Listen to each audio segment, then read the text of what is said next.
There is nothing quite like winning a championship. Knowing that your team is the best team in the country is a dream for both fans and players. And this is especially true in the vast and ultra-competitive world of college football.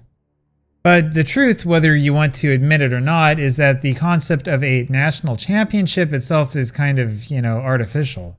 Well, for one thing, team schedules are anything but even. And the funny thing is that the teams with the harder schedules actually seem to do better than the teams with the easier schedules. In fact, determining the relative strengths of teams on the schedule itself is kind of really hard. Well, when you really think about it, the college football rankings are kind of like a really big and confusing puzzle. I mean, even though every team completely turns over, every 4 years or so, you can't help but rely to some level upon team reputation to play a major role in the decisions you make to rank. And as you guys probably already know, there is a tendency among the bigger teams to try to block all the little guys out. Well, it wasn't that long ago that we had teams busting the BCS system.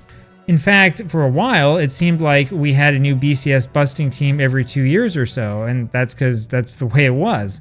Utah in 2004, Boise State in 2006, then Utah again in 2007. There was a clear pattern here.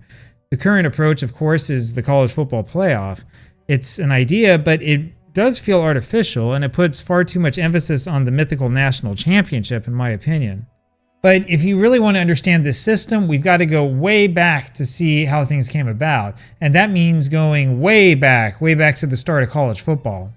Okay, if you go back to the early 1880s, you'd be surprised to see long lists of schools that had college football teams. And that's true, technically. But the truth is that college football in those days was chiefly an Ivy League sport. This really becomes obvious if you spend a lot of time looking this stuff up in old newspapers. There really were no set schedules in the old days, and a lot of the games that you'll see in the history books and on Wikipedia were exhibition games at best. In fact, the whole season was focused around the big game that was played in Thanksgiving. Usually that would be Yale against Princeton.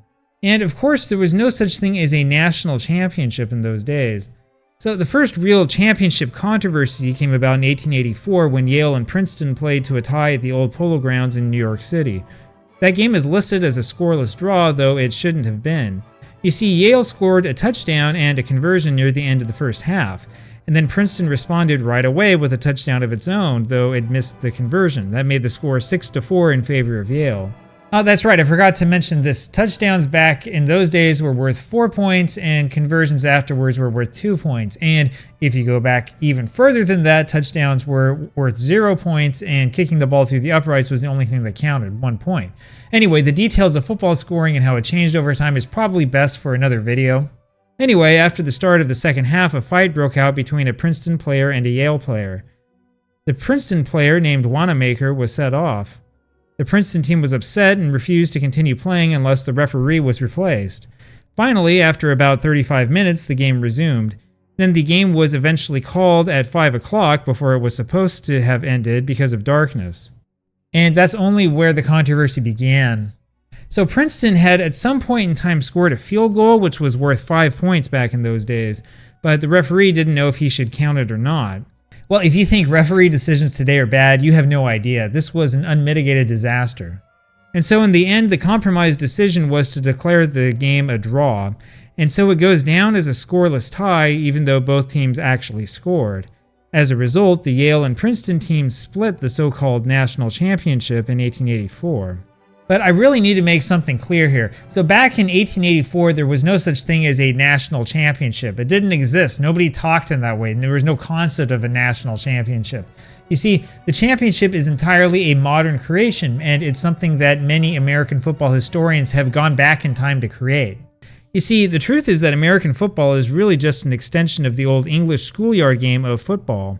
That old schoolyard game actually evolved into several sports: soccer, rugby, the various forms of football in the former English colonies, and even ice hockey. Now, way back in England, in the real old days, there really wasn't even much of a schedule. The game was mostly an intramural game. Sometimes one school would challenge the other, but if you go back far enough, you find that it's hard for schools to play against each other because they had different rules.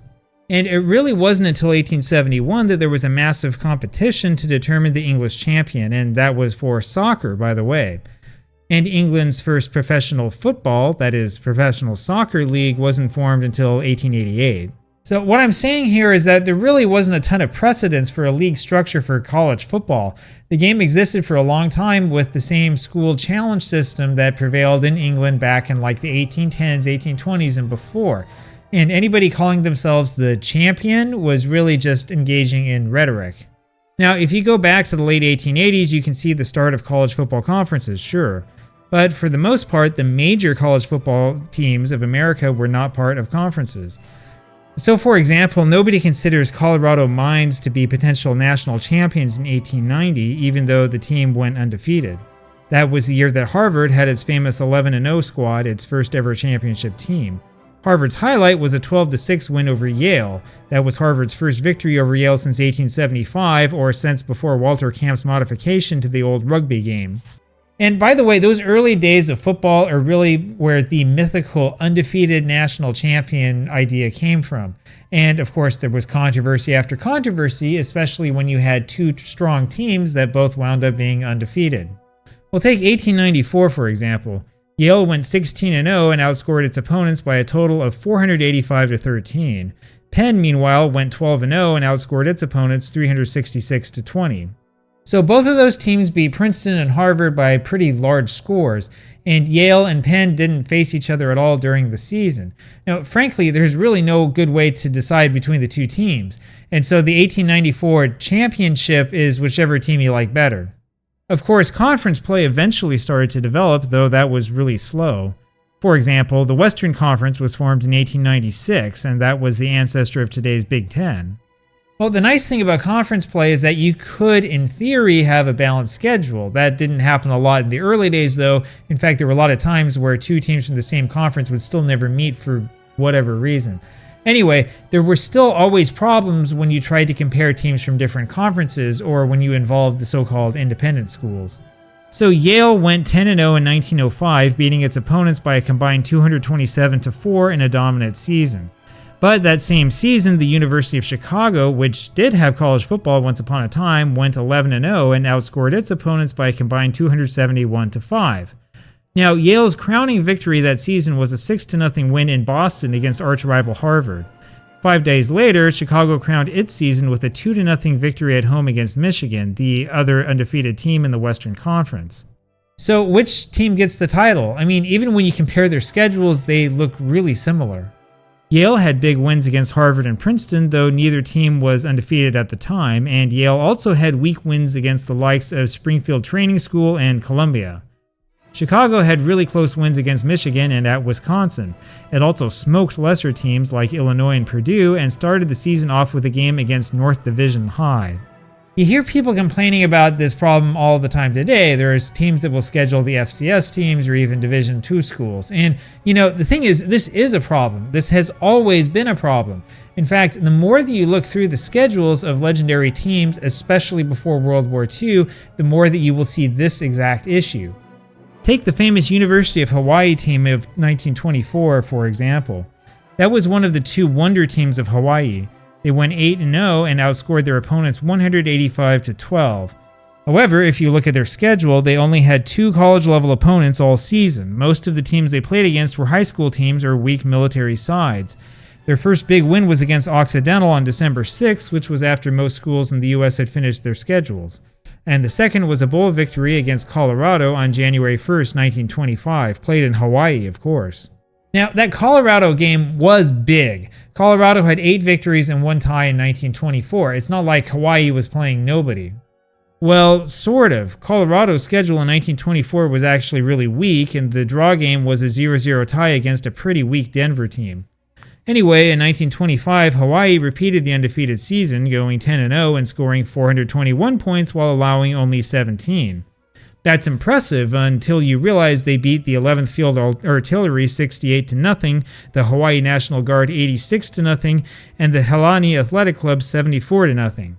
Now, they did win on the road against Occidental, which was impressive. They also beat Washington State on New Year's Day at home 20-11. But of course, Washington State wasn't really that good in 1925.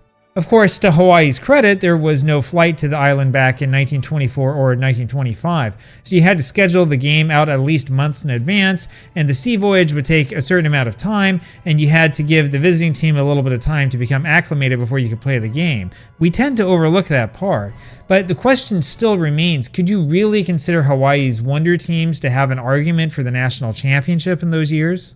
Remember, of course, that 1924 was the year of Notre Dame's famous Four Horsemen.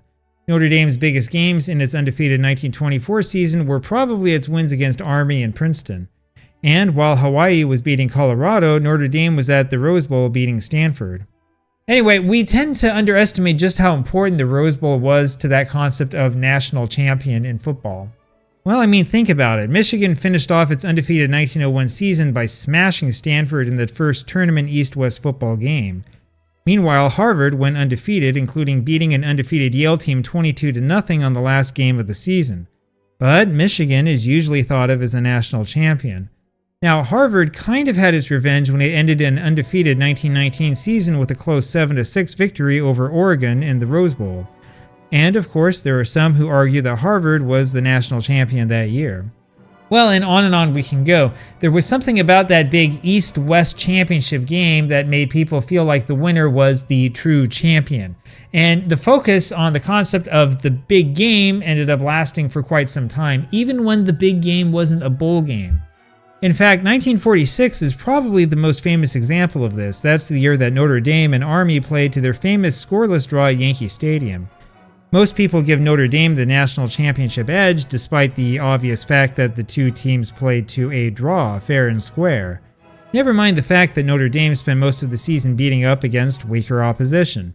If you ask me, Army probably had the harder schedule, though there were also some weak points there as well. And most people don't mention Georgia, another undefeated team that wound up beating North Carolina in the Sugar Bowl. UCLA, meanwhile, never got much recognition when it lost to Illinois in the Rose Bowl. You see, you have to win all of your games to have a shot.